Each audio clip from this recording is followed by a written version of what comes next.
وہ دو آیتیں آپ علیہ السلام کی لکھوائی ہوئی نہیں مل رہی تھی کہ وہ کس بندے کے پاس ہے، وہ ایک بندے کے پاس ملی، سیدنا خزیمہ بن ثابت انصاری کے پاس، دوسرے کے پاس نہیں مل رہی تھی۔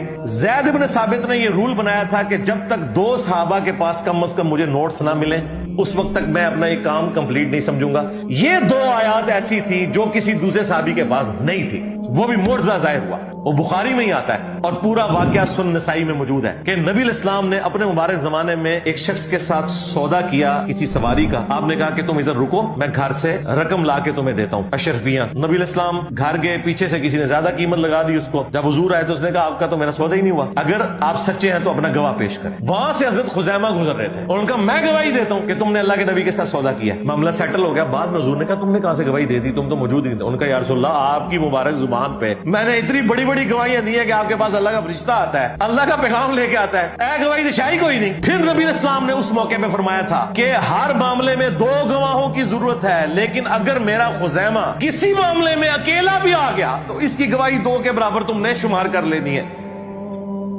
صدق رسول اللہ صلی اللہ علیہ وسلم۔ حضرت ابوبکر کے دور میں وہ قرآن کی دو آیات ملی صرف اس بندے کے پاس اور ان کی گواہی کو دو کے برابر شمار کیا۔ حضور کی وفات کے بعد آپ کا معجزہ ظاہر ہوا۔